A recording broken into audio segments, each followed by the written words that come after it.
It's your boy Reality Realm Bullard. I'm here with another edition of the Reality Realm along with my co-host Chris Black Boss Hog 215 here to set the record straight. So good brother, we've been doing this quarantine thing for a little second now, and I'm glad that we was able to touch on some topics. But let's get into this one, the NFL draft. Being as though it has been a few days, upwards around maybe about a week, and the picks settle in. I just want to know how you feel about, and I'm going to express my feelings as well, about your team's draft. Like, what do you think the high points, the low points, or maybe what you might have missed during the draft? Okay, well, I don't want to sound like a homer, but I feel as though when I look at everything, coming into the draft, the things that I know we needed, the areas we needed to add some depth, and when I look at it, the overall scope, I feel like we touched on those areas. I feel like we addressed all of our needs. Even though we had made the deal to bring Diggs over, people were still saying, hey, you know what? They still might want to invest in that wide receiver position. Well, we did that 2 times over, and I like the potential of both of those guys. I like the potential of both of the wide receivers that we brought in, Davis and Hopkins. Like it both. I think they both have the ability to hit the field this season. Not saying they're taking anybody's job, but I do think they get on the field this season in various key spots. Now, in terms of who I would say is my favorite pick, I'm going to say the first pick that we had, which was AJ Epinesa in the second round. And the reason why I say I like him. Yes, the value we got getting him at number 54 when he was mocked as high as number 20. I mean, you gotta love it. 6'5", 275 pounds, a pure wrecking machine. Ah, my bad. See, you got me. You see what you did right there? That's your fault. You did that. You did that. Hey, man, listen, man. I mean, listen. I love everything about that kid, and what I love most is how he wins with power. He's a power end. Everybody, he doesn't look that fast. That's all right. Reggie White wasn't that fast neither. Not at all. Not calling him Reggie White, but you get where I'm going with it. Right. Reggie's a power end. Epinesa is a power end. And guess what? Epinesa on one side, and another youngster that will be coming back this year by the name of Darryl Johnson, who showed a lot of promise. That's the future. And they're going to be having quarterbacks looking like they drunk out there when they get an overdose of E&J, Epinesa, and Johnson. So you calling them Easy Jesus? You say E&J. Like, that's like the brandy that people buy at the liquor store, right? So you calling them Easy Jesus? That's what you call them? All I'm saying is I got a feeling that that's the future at the end spots. Okay. All right. But yeah, I'm very pleased with the draft, though. I'm very pleased. I feel we touched the bases we needed to touch. How about you? I feel I feel a little weird, man. I predicted us drafting this guy, Clyde or whatever his name is. No, I'm playing. I predicted us drafting him, but I wanted him in the second round. However, the reports I'm hearing, Mahomes said, go get him. Pick number 32 rolled around. So if Mahomes wanted it, I'm cool with it. He must have seen something that I don't see. He's a quarterback, I'm not. So he must have known something that was lacking from the team last year, and he feels it was another weapon. However, second round, we draft Willie Gay Jr. Now, that was a pick that we need to either address linebacker or cornerback. So we got a linebacker. Okay. But I don't like the linebacker who can't start for his own college team. I don't like that. I don't respect that. I don't respect the pick. I'll say that much. Okay. The reason I'm saying is because you get these. I mean, Brian Bosworth was a workout warrior. He couldn't tackle a goddamn paper bag. So, I mean, this guy, he's 6'2", 240, runs a 4.5, 4.4, something, anywhere between 4.4 and 4.6. That's the reports that I saw. Okay. Why are you starting 9 games, then 8 games? Why do you only have 30 tackles in the season? I equate that to him being the guy who comes on the basketball court who looks good. You know, he got the Jordans on, he got the Nike tube socks all the way up, whatever. Right. Got the basketball shorts on. They Uh-huh. can't out of a barn. And you learn that through playing. You learn that whatever, you know, when you go on, it's like, wow, okay, this dude trash. Nobody's picking him back up. So, no, go ahead. Say what you was going to say. Go ahead. I want to hear it. I just want to ask a quick question. Okay, but with that being said, considering the fact that, you know, y'all did make him your second round selection with the understanding that there was a need, you don't think that maybe there's something there that they see that maybe they feel like maybe he was underutilized? I think that the knock on us is we need to get more athletic at the linebacker spot because the 49ers exposed some things during the Super Bowl. I think that's what that was. Draft the athletic player, but that doesn't mean that that's the player you're supposed to draft. Got you. You know, I think we should have, if he was around round 4, okay, I'll take a shot at that. Round 2, when we got corners still flying around here, I'd rather that. And I say that because I didn't cast this spell on us. We were talking about this earlier. Bashar Breeland getting all this bullshit, which obviously he was going through some bullshit before that with him having the 4-game suspension looming before he gets pulled over again. So it's kind of like you should have addressed the corner position. Now, price spike, you know, I'm not going to trash this the whole draft. I do like Lucas Niang, guy from TCU, offensive tackle. Okay. That's given up a sack since 2017. I like that. Sounds like a Andy Reid pick right there, too. Yeah, a lot of people say, oh, he's not this, he's not that. But sometimes when you're a football player, you're just a football player. Yeah, for sure. What it takes to get it done. So I like picks after that. I mean, honestly, bro, I'm gonna be honest with you. I don't know a lot of these guys, so I'm not gonna even get into it. And most of the time, from round 6 through 7, 5, I think we didn't have a 5th round pick. So like round 6 and 7 for us, kind of was okay, filling guys, special team players. Okay, I get that. Right. So all in all, I would give us, this is gonna be harsh because now we are the Super Bowl champions. It needs to be harsh. C-. Okay. C-. Well, you know what? For my draft, I'm gonna go with the grade that I noticed was pretty popular in the early goings when they were giving out the grade for the drafts. I saw a lot of people giving us A-. I'm gonna stick with that. I saw 1 or 2. I really don't understand how you can give us a B, and I saw 1 or 2 clowns do that. It's definitely A or above. It's definitely A or above, or A or above. You got to give A or above for that. That's what I'm saying. I feel like it has to be an A there beside that because we addressed everything. Like, what more could we have possibly done to earn a higher grade? Like, how you gonna give us a B, B-, any of that shit? Like, that was just fucking dumb. Right. But let me ask you this about the draft. In your opinion, what moves was made by what team that really? Surprisingly, surprises. I'm gonna start with surprises. I might lead off with, and I'm probably the most notorious Eagles hater, but I might lead off with the Eagles. I'm sorry. I don't understand. You know, I was just talking to an Eagles fan earlier today. Diehard. Everybody's a diehard Eagles fan these days anyway. But whatever. I was getting explained to me on why they drafted Jalen Hurts in the 2nd round. That's actually my choice too, but go ahead. So my thing was this. Okay. Then, well, first of all, the excuse was this. Okay, well, what did we have last year when Wentz got hurt? Dude, I understand that.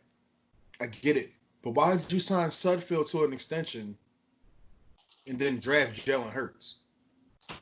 You're running with 3 quarterbacks, 3 now. Don't give me the excuse of, oh, well, we're going to build a package. Special players are built for that. I don't think that guy is that special player. For number 1 and for number 2, he already said, I am a quarterback. He didn't come in as a Cordell Stewart or as a Taysom Hill. and just take whatever role that was given to him. He was adamant, I am a quarterback. Respect me as a quarterback. Okay. So, I'm confused. I don't know. I think I can shed some light on your confusion. Mm-hmm. I think it's a lot more to that selection than people think. And if you look at what the Eagles did overall, in that weekend, they added a lot of speed to the offensive side of that ball. Sure. Spread offense. And I think Jalen Hurts was brought in so that if Wentz gets hurt again, or if he just flat out does not perform up to expectations, I think they're prepared to move on from him. And they'll start with a guy like Hurts because you got to realize at Oklahoma, what did Hurts run? Spread offense, basically. Spread offense. And when you got that type of speed on the field, in order to really maximize that offense, receivers that can stretch a defense vertically, horizontally. I mean, they have speed to threaten you all over the field now. Yeah. They come out in a 3, 4, maybe even 5 receiver set. You spread them out, and then with a quarterback as athletic as Hurts, man, they could do a lot with that kind of situation. Now, Wentz is athletic as well. I would have put him in the same. Like clumsy and clunky athletic. Like he's not like the. I think Jalen Hurts is a better athlete. All. Definitely, yeah. Wentz is like that kind of like sloppy. Like he might make you miss, but it's kind of like it doesn't look fluid. But he does have athleticism. I agree with that. But I believe that's why the selection was made because, see, they didn't wait till the 3rd round to take him. They didn't wait till the 4th. They took that man in the 2nd round. That's my thing, yo. But see, and if they were only going to leave it in what you were talking about, I would be 100% with you. I'd be like, yeah, that made no sense. But I think it's more to it than that. I believe right now that Mr. Wentz is on a short leash. I think they're getting tired of the shit, man. All of this. Has he played? He's only played 1 full season since he's been in the league, correct? Well, you figure what? 20, what was it? 20, the first Super Bowl was what? 2017? No, 2018? That was the first Super Bowl they won? Because it was them, then the Patriots, and then it was us. So, yeah, about 2017. 2017, 2018, between that season right there. So, yeah, I mean, you figure he played, what, about 11 games the first year. Sparingly pretty much nothing the second year. And then this year, he finished the season out. So, I mean, what? Let's give him 2 years. Let's give him 2 out of 3. Let's say 2 out of 3. And see, the thing about that, even with saying give him 2 out of 3 years, it's like collectively give him 2. It wasn't like a straight. Right. You know what I'm saying? So it's like it takes you right back to why you can understand the front office frustration because so goes him, so goes them. Because honestly, once you cut that check, I mean, it's like we can pay you. I don't know what's guaranteed out of that contract, but they gave him like 108, 110 or something like that. You need to be here every day. I agree. No doubt. See, and that's also to further underscore this point, the fact that they just cut that check, it kind of enables them to hide with what they're doing a little bit more. And what I mean by that is nobody would be expecting them to get rid of him this soon after doing what they just did. Right. So now when you get confronted with that question, they could always say, hey, didn't we just sign him to an extension? Like, what do you mean? However, say he gets hurt. Not wishing bad on a young man, but say he goes down. And say Hurts comes out there. And then everything they envision that set to be, he makes it a reality. Like he comes out, He's completing passes. He's burning the defense with his legs. He's doing all of the above. So now they're like, well, do we even need to? We don't even need to revisit this shit no more. Right. You know what I'm saying? They can just go ahead and pretty much cut their losses and let main man walk. Or trade him, or however they handle it. But the fact of the matter is they won't be joined at the hip with him no more. Right. So, I mean, I just think that's what I would say was that caught my attention. Because when that selection got made, I said, oh, in the second round? Yeah, No. I think either I had text you or had text me, and I kind of was like, I'm confused. Like, I don't get where this is going. But you did say that from the rip, like, this could be the exit door. You know what I'm saying? Like, maybe they're not as sold as everybody else, or everybody think that they are. Maybe there's something lingering. Maybe he don't catch on to schemes as fast. You know what I'm saying? You just never know. It's any little thing. And especially one thing that everybody got to understand is this. NFL stands not for long. That's what it means. Oh. Not for long. Nobody has an everlasting career. You'll never see a career like a Kareem Abdul-Jabbar in the NFL. It's not going to happen. Right. You're in there and you're out of there as fast as you got in there. Tom Brady would probably be the only exception. Yeah, but we know why that was. But we're not going to get into that. You know, that's a whole nother topic. That's a whole nother topic. They put up, well, I'm going to put it this way. They put up with a lot of BS from him because of the winning. But sometimes it was everything that was going on around him that enabled him to win. Like, I sat up here, whatever, you know, I'm glad you brought this up, you know, and I don't want to spend too much time on this. I watched that 2018 championship game when they was in Kansas City. He looked horrific. I rewatched it last night. And I'm like, yo, we should have won this game. Like, we really should have won. But here, no there, whatever. We got ours. We did what we had to do the next year. But I'm looking at him like, yo, he's having a pedestrian game. Even that pedestrian. Mm-hmm. So, you know. Well, he hasn't looked nearly, in my opinion, I've been telling people that he has not looked nearly as good. Maybe like last year and a half? I've been seeing him. I've seen him falling off. You know, and I think I'm gonna say actually the last 2 and some change. Okay. Think about it. You take last year, he looked horrific in that Titans game. Everybody kept saying he don't have no weapons. It's not that. That ball is not going where it used to be either. He always threw it in tight coverage. He just had that luck. I don't know if it's luck or whatever. It boom, is right there where it needed to be. That wasn't happening the year before with us. Wait. You know what? And that whole narrative about him not having the weapons, I ain't trying to hear that shit. Because I remember early on in his little dynasty reign, that was one of his biggest selling points. He don't need no weapons. He don't need weapons. He makes the players better. I'm not trying to hear that shit about him not having the weapons, cuz you can flush that one. I ain't trying to hear it. No, that's real. That's real. That's definitely real, man. That's definitely real. So let me ask you this though, whatever. So we kind of got off track as we always do, and it's all good.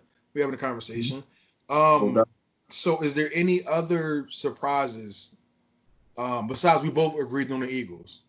Do you think there's anything else that you saw that was kind of off, like out of the way, or maybe something, you know what I mean? You know, like, oh, I didn't know they was going to take him. You know what I'm saying? Right. Okay, more or less like surprise selections. I think that, and this is not to in no way say he didn't deserve to be, but I think that Ruggs being the first receiver snatched up was a little surprising. Yeah. You know, and I'm not saying he didn't deserve to be, but it just, I mean, with all of the talk of Judy and Lamb or Lamb Judy, you know, in that whichever order, like Ruggs was always mentioned to be a talent, but nobody had no reason to really think he would go ahead of both of those guys. So that was kind of surprising. Yeah, that's what I could definitely agree with that. I would say another team, but I know why they did it after I took a second to think about it. Jerry Jones, the asshole, bottom line. He only took CeeDee Lamb so the Eagles couldn't get him. I was surprised. I'm like, why would you pick CeeDee Lamb when you got all these glaring needs Oh, okay. Fuck the Eagles. I'm cool with it. Whatever. It is what it is. So I think that was another surprise to me. That's not the first time I've heard that thought. I've been hearing that a lot the last couple of No, days. honestly, I think that was a fuck you. Wow. I don't know why he's so obsessed with the Eagles. You know what I'm saying? But it's an exception there. Like I'm sorry, obsession, because he just wants to do anything he can to throw a monkey wrench in that thing. They're about to do it for themselves. Honestly, Jerry, do your thing. You don't need to worry about them. They're about to mess up all by themselves. One thing I can say is this, whatever, and you know, I don't want to get too far into this, and I have my reasons. You'll understand once I say it. Epinesa. I actually did some research on him. Mox had us picking him at 32, and I loved it, but we didn't do it. We didn't pull the trigger. Don't know why, but I wish we would have, because that's that next wave of like the Calais Campbell type of defensive end where he's strong, but he still got enough speed to get to the quarterback. And we needed that toughness on our edge. Him and Frank Clark together, oh man, that'd have been crazy. But I digress. I mean, you know, what can I say? It happened. I mean, you know what, brother? I feel your pain. Don't even worry about it. He gonna be all right. You know what I'm saying? Yeah, I mean, hey, listen, man, I ain't mad at you at all. I ain't mad at you at all, man.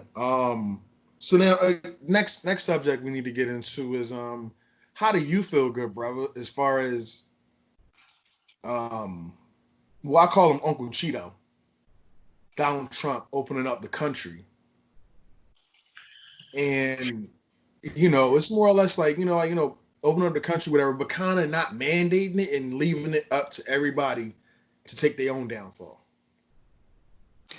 Right. And I think that's exactly what he's doing. I think he's giving everybody enough rope to hang themselves. You know what I'm saying? So when your ass ends up swinging from that noose, they can't throw the blame. That's kind of, you know what? That's kind of a fucked up parable as I think about it. That's why I laugh. Hey, look, I just said the shit now. I can't take it back. It's going back. It's going back. It is what it is. But no, on the real, man, I think that, and I'm a strong believer in that a lot of times all you got to do is just give a person an opportunity and they'll do it to themselves. Yeah. That's what he's doing here. That's what this is all about, because there's no fucking way, just no way in hell that anything should be open. Like I said before, they fucked up from the rip. They didn't handle it right.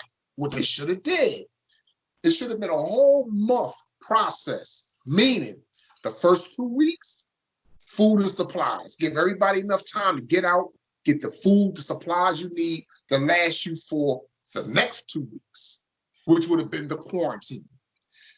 Shit should not have been moving around out there unless first responders, delivery people, because they deliver a lot of medications and stuff around. So delivery people, essentials. If you was just caught out there just because you just wanted to go to the park, or you just wanted, that's when you should have got a foot up your fucking ass. And the process of getting thrown in the back of a damn car and hauled off, and guess what else? A stiff-ass prison sentence for breaking the fucking law for like 5 years. That would have got everybody's attention. And that would have made everybody go, hold up. Nah, I'm chilling. I ain't going to fuck outside. I can't do no stretch. It ain't that serious. Right. These motherfuckers talking all this quarantine shit. You ain't really seen quarantine for real, for real. Yeah, real trap, yo. And I can't even stress that enough, because of the simple fact that when you look at it, it's just one of them things like, Americans don't listen the same way the rest of the world don't listen. You know what I'm saying? It has to be a simple thing to where as though sometimes tough rules have to be laid down. For sure. Same thing you were saying. The motherfucker told you, the National Guard outside, whatever, you need a receipt when you come back. You need validation of where you're going. I ain't going nowhere unless I need to go somewhere. Exactly. You know what I'm saying? So that brings that. Huh? No, I was just saying that would bring that whole situation to a halt. It'll make everybody better. Exactly. So when you chill regular. How you chill? You know what I mean? And then not even compound the fact, whatever. There's no cure to it.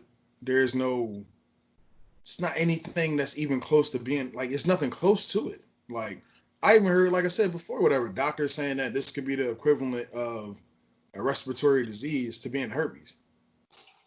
Mm. You know what I'm saying? So it's like, it'll lay dormant, but you don't know when it's going to flare back up. And that being said, you still got to convince a motherfucker to keep they dumbass in the crib? Yo, brother, I've said it before. I'm saying it today. I'll say it to the end of time. It is so many stupid motherfuckers running around the face of the earth that is scary. When you leave out your crib and you travel, man, you sharing space with a lot of motherfuckers that's like that much away from being outright inept, bro. Just fucking intellectually useless. And these are the cats who we are relying upon to make the decisions that need to be made so that we don't suffer for some shit they got going on. Right, exactly. And that's the part that scares the hell out of me. Because if they say, hey, you know what? You shouldn't go out, but fuck it, if you just must go. And then you look around and like, so what you, before you can even ask the question, that motherfucker out the door. You see the door swinging and shutting. He out the door, he down the street, around the corner. Yeah.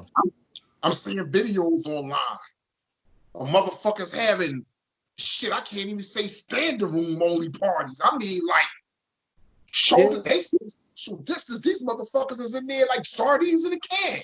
The shit was in, I'm not sure if you saw the same thing I saw, the joint in Chicago. Oh, I saw that too. With the dancer? Yeah, that joint, and then the joint up the California beaches or whatever. They opened up and it looked like it was July the 4th, Labor Day, and everything all combined together. Like, come on, dog. Like, yo, it's 20 people out there, first of all. How enough to even, I'm pretty sure we all been to the beach. It's not enough room for you to have enough space for your family to feel comfortable just on a regular without this shit. Exactly. Y'all are packing this joint like sardines and shit, whatever. Gilly was going off about Atlanta and shit, whatever. Okay. Some shit going on down there, whatever. And him and T.I. had a little conversation about that. Yeah, with the hair salons and shit. Yeah, everybody getting haircuts, everybody. How the fuck is we going to get rid of this shit if these stupid motherfuckers keep passing it around to one another? Right. How? Like, come on, man. At a point in time, you got to put the bullshit aside and use common sense. Oh, my bad. You got to have it to use it. That's the thing, yo. I tell you one thing, my mom told me, common sense ain't common for everybody. Some motherfucker, that shit just go out the door. Damn. How about it? You got to use yours. You know what I'm saying? Real shit, like, and that's that's one of the realest things my mom ever taught me. Just because you got common sense don't mean your friends got it. Just because, you know, your cousin might not have it. I might not have it. Shit, you know what I'm saying? But use your common sense all the time. Speak it, bro. Speak it. And so that's just, you know, and I think whatever, and I think the youth is a little bit lost. You know what I'm saying? Because like we came up in, and you know, and that's another thing. Like we came up in an era whatever where a lot of shit was different, man. A lot of shit was different. Like it was set a certain way, and it was made for us to either come up or fall. Yep, for sure. You know what I'm saying? The niggas who fell start smoking wet. Some niggas I know start smoking crack and shit. It is what it is. You know what I'm saying? So it's more or less like, you know, those who made it through, basically soldiers of the last great era ever. And so you're blessed because you had two eras. Yeah. You had two. You was coming off of one, and then you jumped into another one just because of your age. You know what I mean? So definitely, man. You know, and I just want to, you know, set the record straight on this, man. And I really feel this way. I don't feel as though it's safe for anybody at this point to go and act normally. I don't at all. I don't give a shit what they open it up, what they're doing, because you know what? Swing people still contracting the virus. They're still getting it. It's still around. People still dying. Record numbers. The numbers are still spiking, bro. Like, which is why I really don't understand how you could justify doing this shit. There's no logical justification you can give. I'm gonna keep it real with you, bro. When again, matter of fact, I said Uncle Cheeto. I'm gonna call him Uncle Flaming Hot Cheeto because he that orange. He that fucking orange. Once he sat up there and decided to say, "Oh, when I closed the country down, there wasn't no deaths." Motherfucker, you know how long it takes somebody to die from this shit? But that's your claim to fame. Oh, it wasn't no deaths when I closed it down. I don't know where everybody died. What do you mean? 'Cause they had it. It took a while to formulate. You know what I'm saying?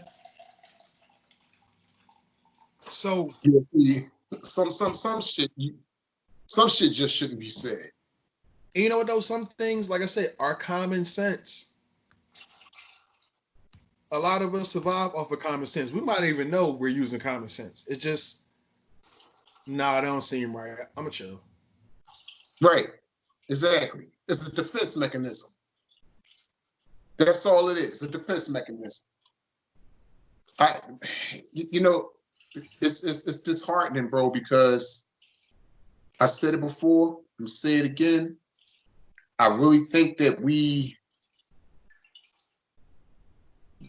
are just at the beginning stages of what we're going to go through before this is ultimately settled. Most definitely. I really feel that way, and it's sad because a lot of people don't really know, like they really don't know. You either are really stupid or your denial game.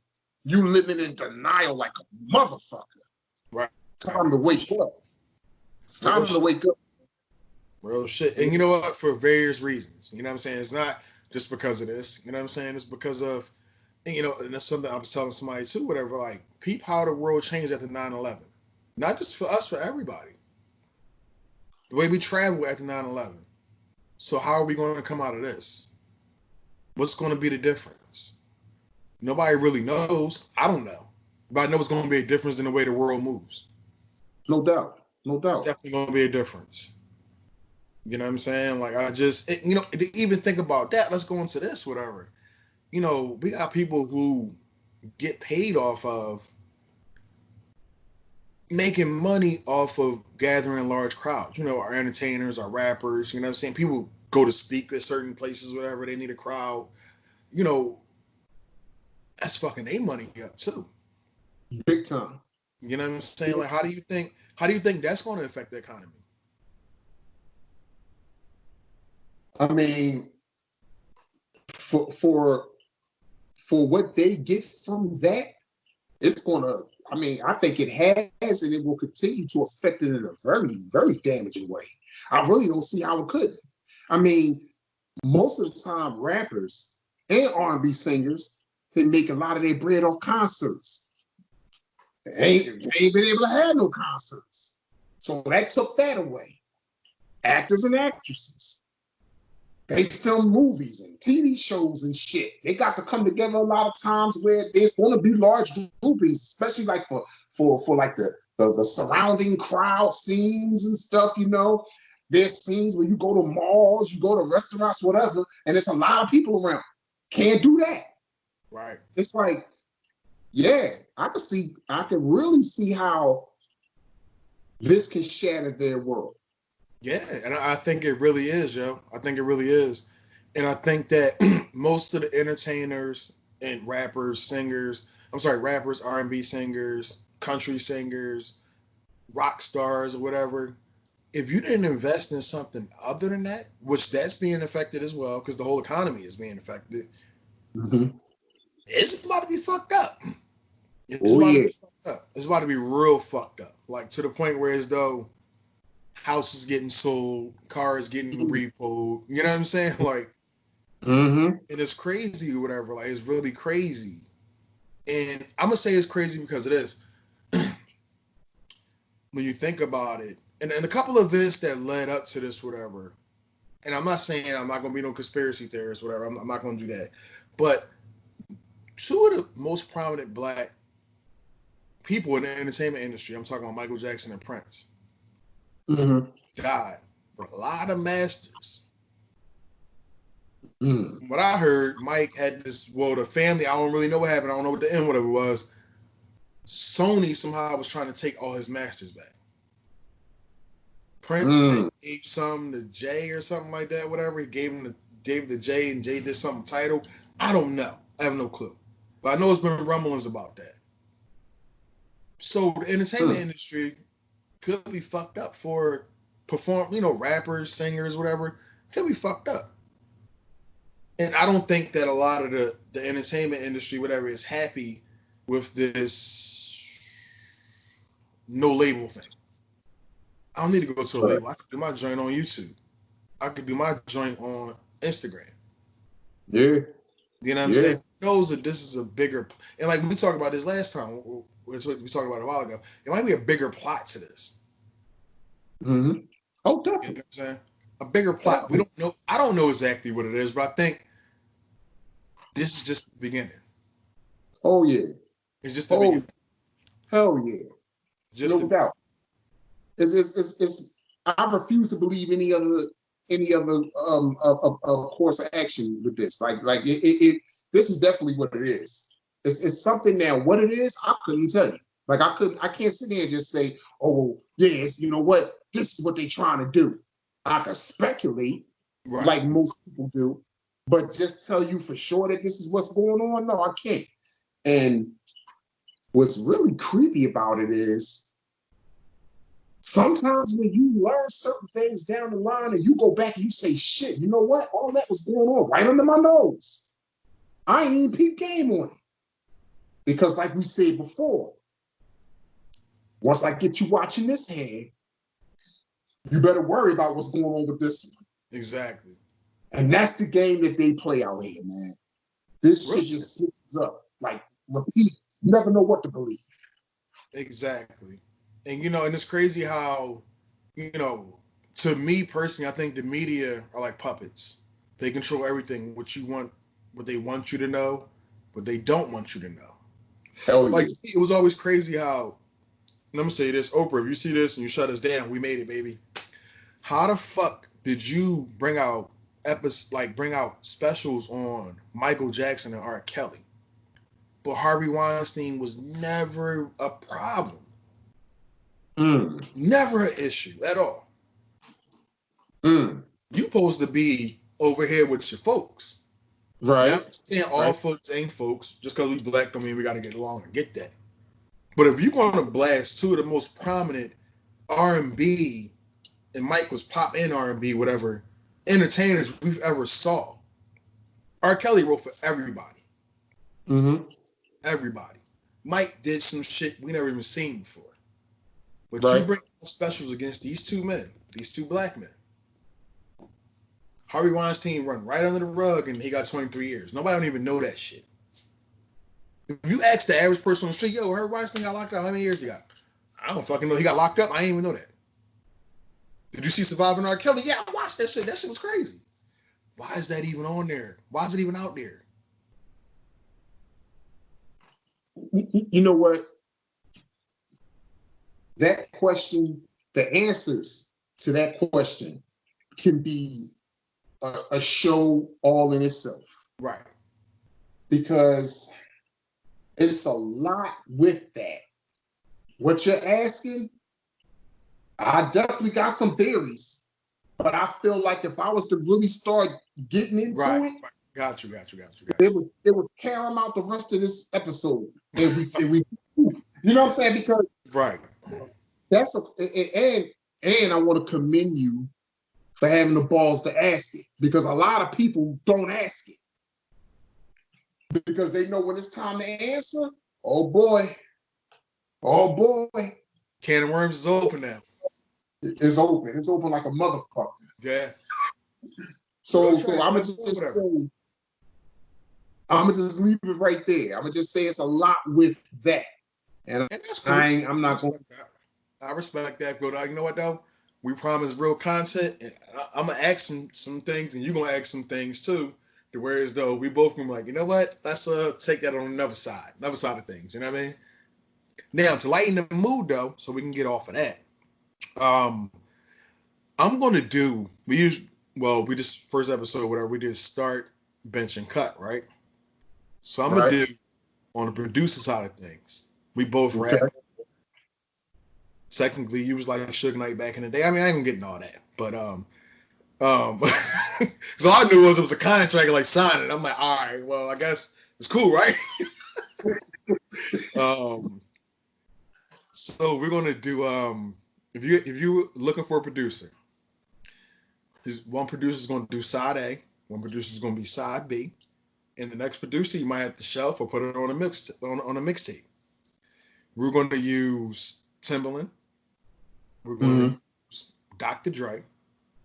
Mm-hmm. What's he being called now? Brother Love? I don't Diddy. I don't know. Whatever. Puffy. Oh, shit. Whatever. You know what I'm talking about. Sean Combs. Yeah, there you go. There you go. Is that dude? Yeah. All right. So if you had one, you was gonna do a side A track, a side B track, and a track that whereas those, it might get, it might not be that good. It might be shelved. It might be on a mixtape. Which one would you pick for each category?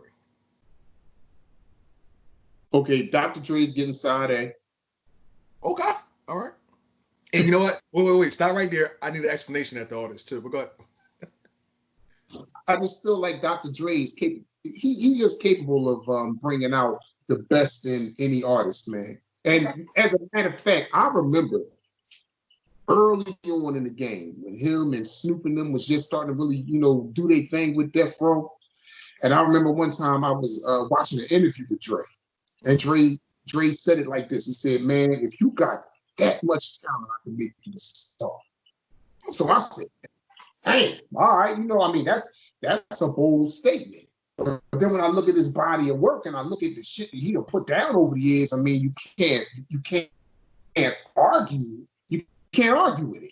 Like the man got some classics behind his name, classic albums that he's worked on. He's made classic business moves. The whole Apple situation, like it's hard to bet against Dre when it comes to doing that music. It's very hard. No disrespect to Diddy. Diddy has done wonders in the music industry. I respect the shit out of him too. Y'all know that. Yeah, and he got a nice body of work when it comes to the beats and the different shit that he didn't put together. Timbaland, I'm a fan of Timbaland's work as well.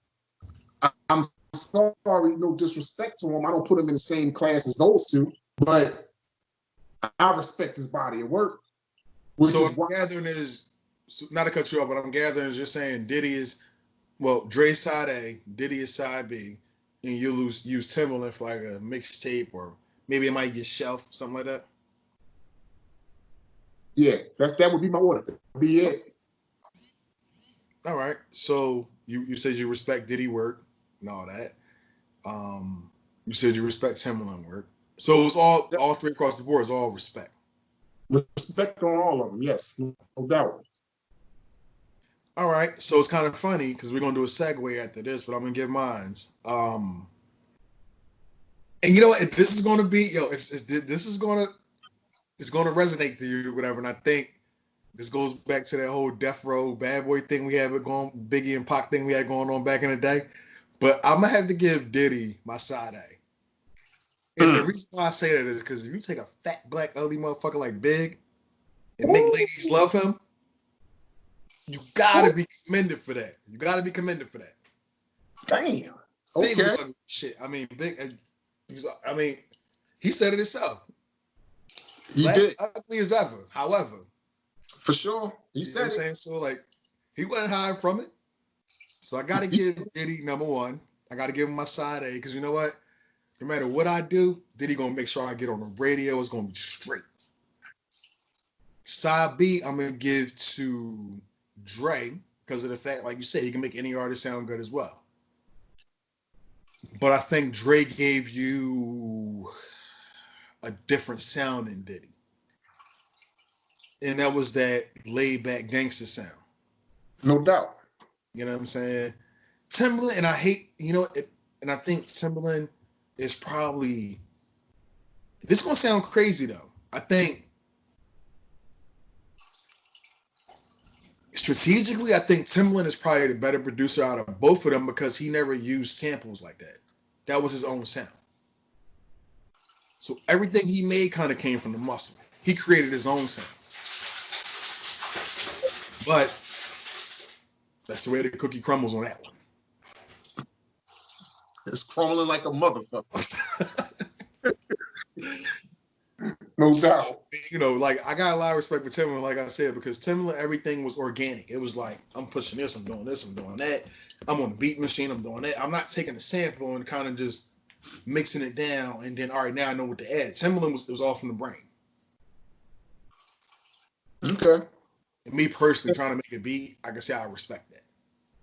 And that's why you heard me say, now I was not aware of that fact, but that's why you heard me say that I do respect his body of work, because I can recall several Timbaland beats I thought was pretty, you know what I mean? Pretty nice.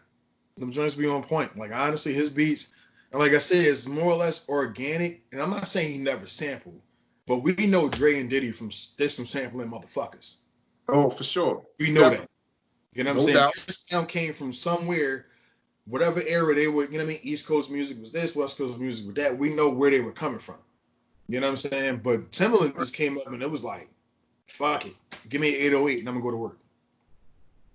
Yeah. Okay. All right. Yeah. I can rock with that. Now segue into this right here. This is something that's gonna pop off too. I heard from many sources. Swiss being one of them. Swiss controls to some, I don't know how. He controls this whole live battle thing. Okay. Dre and Diddy are going head up. Who you think will be the winner? Okay. Hit, classic for classic. And let's take all the bodies of work. And get your mind, take all the bodies of work from each person. Damn.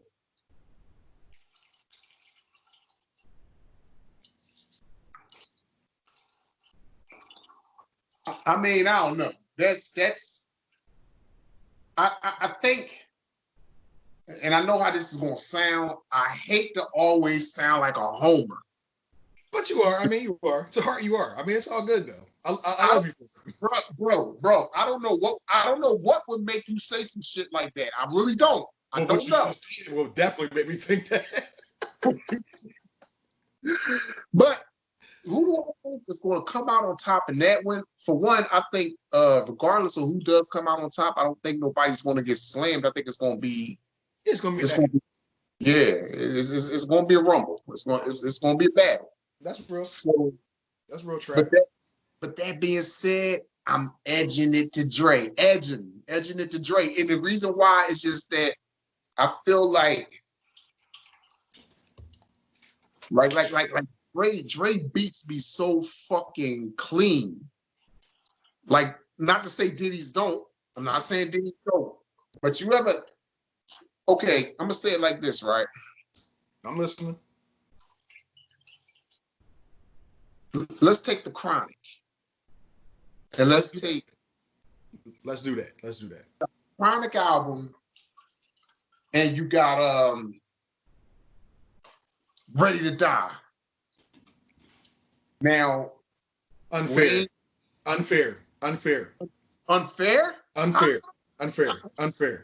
Because the Chronic was more or less a compilation album. All right, okay. That's unfair. Diddy fit one sound. Dre had a plethora of sounds that he can play around with. Try again. Okay, then wait a minute. Didn't they have like a Bad Boy for Life CD or some shit? Yeah. What? 2002? 2003. Who all was on that CD? It was nobody from the beginning. Big died. Craig Mack was washed up. Total probably run out they deal. I mean, it wasn't Bad Boy. It wasn't the Bad Boy that we were introduced to. Okay, so then, all right, fuck it. Let's not use the Chronic then. Let's say Doggy Style. Okay, all right, that's fair. Okay, so now you had Doggy Style, and we're gonna do Ready to Die. Now, I feel like Ready to Die had some very memorable beats on there, like some real hot shit. Like the track Ready to Die was hot. Yeah. I used to bang that track. I fucked that track a lot. You know what I'm saying? Wait. Time out. We talking about when Big first came out? Or you talking about years later? No, when he first came out, when he first dropped. My man, listen. Wait. Are you sure about that? Oh, I'm sure. Listen, bro. I fucked with that song. That song right there, off that album, right? Okay.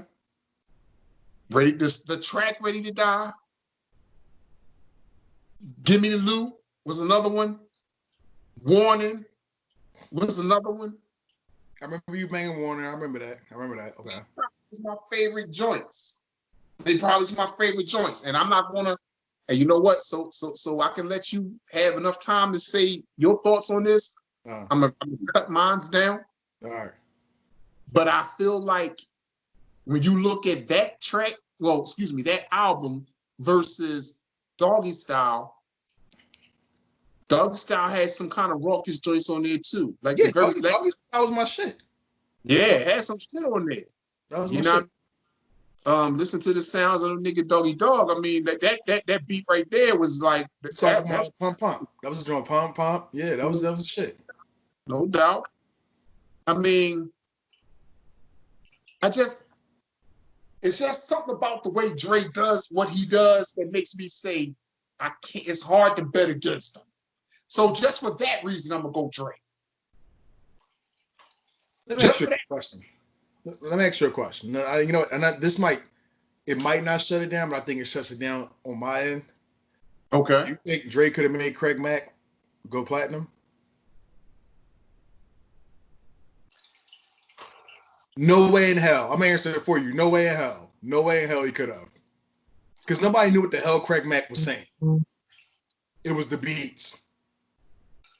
Oh, well, yeah, definitely. Flavor in Your Ear, that was a classic beat. Can I get down? That was another classic beat. Yeah. I don't know if Dre could have did that. I agree. I think that, but see now, with that being said, is he being served up as the East Coast artist that he was under Dre, or is he being served up now as a West Coast cat? An East Coast cat with West Coast flavor. Honestly, I don't really think Craig Mack had any East or West. He just happened to be on the Bad Boys, so he was accepted as he's an East Coast rapper. Craig Mack was on some weird shit, to be honest with you. Everything he said was just weird. I had no clue what he was saying. Yeah, I kind of felt that way about him too. He wasn't my favorite Bad Boy artist. Let me just put it that way. I'll put it to you this way. He was just a rapper who had some hot beats. I wouldn't even say he was a Bad Boy artist, honestly. He got Bad Boy beats, but he wasn't bad. None of them rappers, even from today, none of them rappers sound like Craig Mack. I don't even know what he got to do. Maybe he had nigger pictures of Jesus. I don't know. I have no clue. I don't know. Well, maybe he did whatever the fuck G-Dep did. Because to this day, I don't even know why he did. That's another one. I mean, I can't. When I eggs and bacon, I was like, what the fuck? Like, you serious? I was already it probably wasn't eggs and bacon, but I don't know what he said. It was that fish and spaghetti shit. Yeah, that's what it was. Yeah. From day one, I couldn't fuck with it. And I told y'all that shit was garbage. All right. But it was the beat. The beat carried you. He wrote the beat. That's all it was. I can admit it now. I can admit it now. So now my reasons. Let me get into my reasons, whatever. Not to drag this subject on too long. As I just said, what I think Diddy could have made. He made a lot of artists. And I'm gonna say this, whatever. And I heard a lot of people say this, and I can switch over to the R&B side. Mary J can't fucking sing to save her goddamn life. Oh, dang. I've heard a lot of people going. I heard people going to concerts like she can't sing. I don't know what's going on during the concert, whatever. But get her on the CD. Mary J's the shit. Yeah, no doubt. G Depp, fucking Craig Mack. Just a lot of people who ate under that umbrella. Total couldn't really sing, honestly. It was just the beats they was getting on. Whether it be R&B, whether it be contemporary, whatever, they were just singing over the beats. The beats was what carried them. Okay. For that reason, gotta give it to Diddy. I'm sorry. I think Diddy has two, and Dre got a catalog too. Dre has a catalog. I think Dre went cold for a minute and got hot again with M and 50 and all them, whatever. He got hot again. But I think Diddy's catalog expands so fucking too many remixes. He'll take a song, remix that bitch 5 times, all them joints hot. Yeah, I get it. Like a lot of people don't even know, like, and that goes into his catalog. A lot of people don't even know, like, the Big Papa the remix was better than the original joint. Okay. When I find that joint, whatever, I'm gonna send it to you. Like, this joint is better. Okay.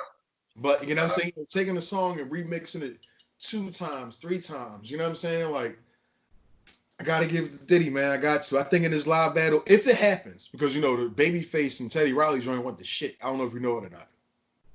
No, I didn't know that. Yeah, they had battle like a week ago. Wifey was in here looking at the joint, whatever, and something happened, complications. Teddy Riley had somebody on stage dancing. It was too much. Babyface in his crate, like, damn, what the hell's going on? Like, this nigga putting on the whole damn concert. You couldn't hear anything echoing, and you got 5 microphones throughout the building. You felt like you needed the props. That's what it was. Because you knew you was going to lose. You knew you was going to lose. That's the problem. Yeah, exactly. He needed that extra boost. I equate that to the motherfucking coach running the Statue of Liberty on the first play, like, for real, like, you know you're gonna lose. You know you ain't got nothing in the tank, dog. Yo, we're gonna run this the first play. At least we score once. Wow. Yeah, man, but it's good. You know what though, and I'm glad to see this. We stay true to form in certain fashions, in certain ways. We stay true to form. You're gonna ride with Dre, and ride with Diddy. That it is what it is. I love it. You know what I mean? I love it. I can't be mad at it. Now, our next topic, I think we should get into, and we're gonna switch it up. This is gonna be totally different, yo. Double standards. Double motherfucking standards. And when they're not in a woman's favor, because we can name a few that are, what's the problem? What's the deal? What's the issue? So I'm gonna let you take this one. I'm gonna let you take this one off, and then I'm gonna piggyback off you. I'll say this. When it's going good for them, they love it. They don't mind the double standards because there's a lot that is stacked up in their favor, just like there are some very critical ones stacked against them. I give them that. But they quick to scream it when it's happening against them, but when it's happening for them, mum's the motherfucking word. You don't hear shit. They just take the ride. You feel me? They just enjoy the ride. And that's my issue with it. Because I feel like, okay, you can't have it both ways. That's you true. can't tell a man that he's wrong for like administering this double standard. Right. But the minute you see where you got an opening to take advantage of one or two on your own, now you all for it. Right. Now you ain't got shit to say. Now it's cool. I think it's fucked up, basically. The whole thing it is. I think it's fucked up. I mean, you gotta be consistent out here. You know what I mean? You either ride or you're not. You're either for this shit or you're not. And if you won't tell me that you're not for it when it goes against, your game show better not be for it all of a sudden just because this just so happens to fit you at this exact moment. Right. That's real. I mean, and I really feel that way too, man. And I could probably go into certain situations that I'm not right now. But what I will say is this. I echo that 1,000%. But my thing is this too, whatever, with some females, it's like, yo, one thing I do hate, it's a couple things that I hate, whatever. Don't jump in a man's face. Don't jump in a man's face. And then when you get mollywopped, announce everything under the sun. Oh, you a pussy. You're not supposed to hit a female. Oh, well, you ain't need to hit me. Oh, I'm going to call my cousins. I'm going to call my brothers, that and the third. Man, you in a situation together. We, man on woman. Stay in a woman's place. Because most of the time, men are not the aggressors when it comes to a female. And if it is, and I apologize if it is, you a bitch ass nigga. Yeah, I was about to say there's some bitch ass niggas out there that you know what I'm saying. So that's why I said let me address that too, whatever. You know what I'm saying. And you gotta think about. And the way I always thought about it was, and the way I was taught was, how would you feel if somebody ran down on your mom like that? Exactly. Everybody got to die at that point. Everybody got to die. No doubt. Now everybody's face, Scarface, anything other. I'm killing this nigga now. Oh man, this nigga just hit my mom. But you could have just, you know what? It's cool. Go ahead. I can take it back to back in the day. I don't know if you remember this person. I'm just gonna say their name. I don't want to give up the block because I don't know who's at the block next to me. Okay. This is way back in the day. Like I was like 10. A chick named Charisma. She was known for punching on boys. So whatever, everything was good. We all there playing and we kids, we playing and whatever. And she stole my man Kev. Boom, hit him. He fall into the car. Kev goes the fuck off. He gave her like a Sugar Ray Leonard 8-piece. Busted it all up. All of a sudden, there her mom coming out. Oh, her mom trying to fight him. He like, but you don't even know what your daughter she just hit me. Like, what am I supposed to do? Just take it? Yeah, you supposed to be a boy. She's a girl. Nah, man. Nah. At some point in time, your daughter or a female has to take that into consideration too. For sure. Hauling off and hitting dudes. I mean, nah. It's what happened when he hit you back. And it's the same thing when, and it's the same thing. I learned this too, whatever. Having little cousins, whatever. I ain't got no sisters, whatever. But, having little cousins, whatever, and they get into it with their boyfriends. You go off and we roll on the board, whatever. You back with him 2 days later. Yeah. I just did, don't mean nothing. Nothing. Now you console him. You all right? No, I ain't mean. Come on, man. And this all. What's the point? That's pointless. Exactly. You know what I'm saying? And I can even take it further than that, whatever. When you even think about, and I'm going to tell you this.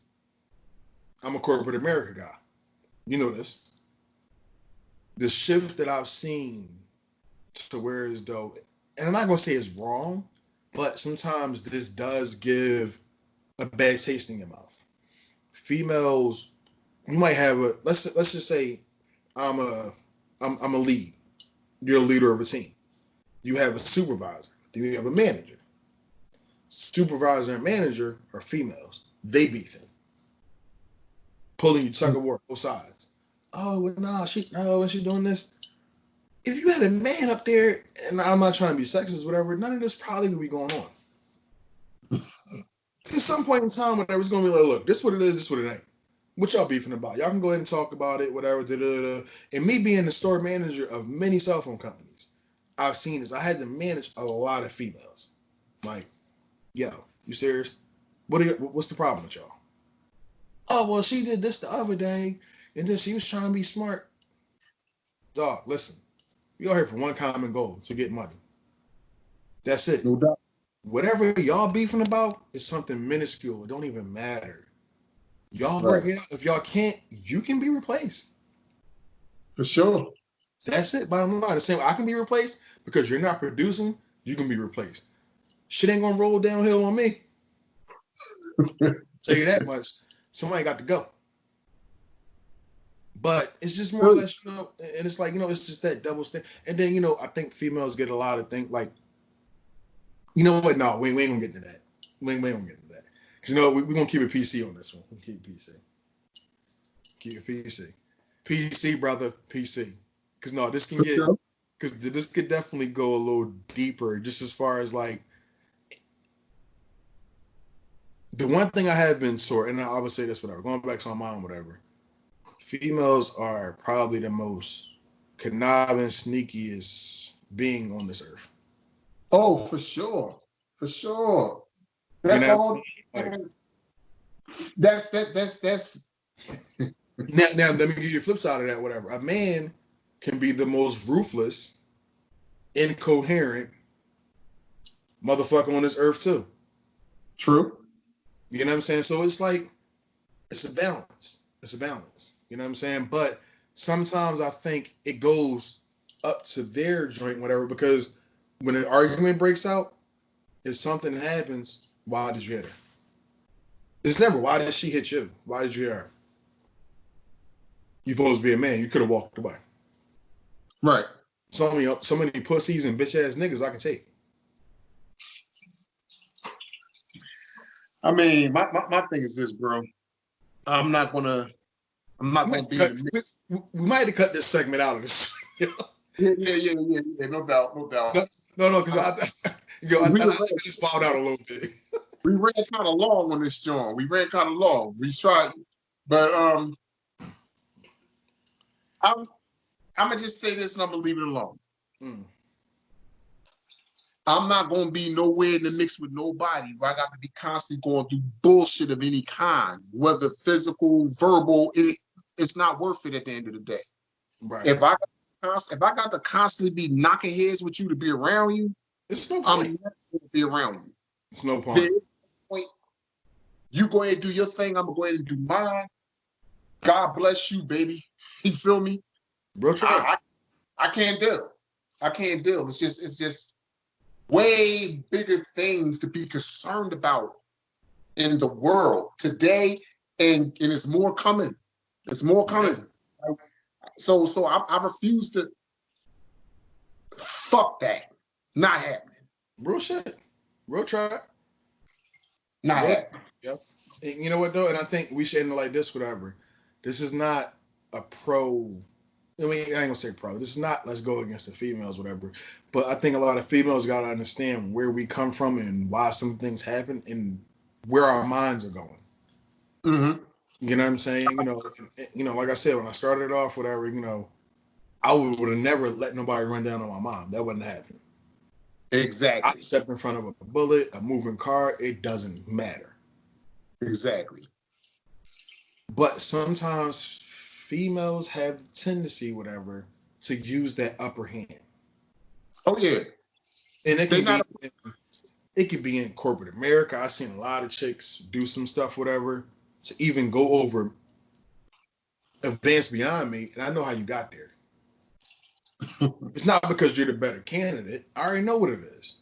For sure. I've seen people do, just a lot. I ain't gonna say people, females, and I'm saying, do a lot of underhanded stuff to get niggas killed. Oh yeah. Now, here's the whole thing. If you was a dude, if you was a guy, if you was a man, you got off. No, let it slide. Shit, girl. She got kids.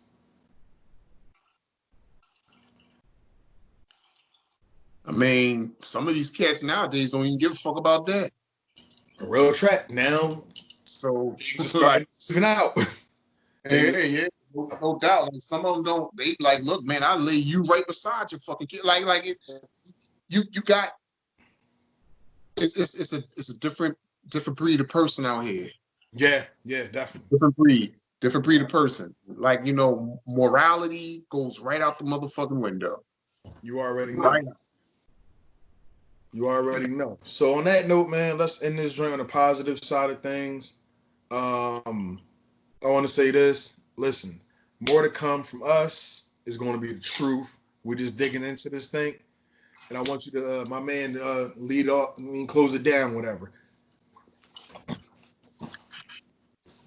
One more time, we just want to say thank you for taking the time to sit and go through the shit with a couple of brothers that bring it like no other.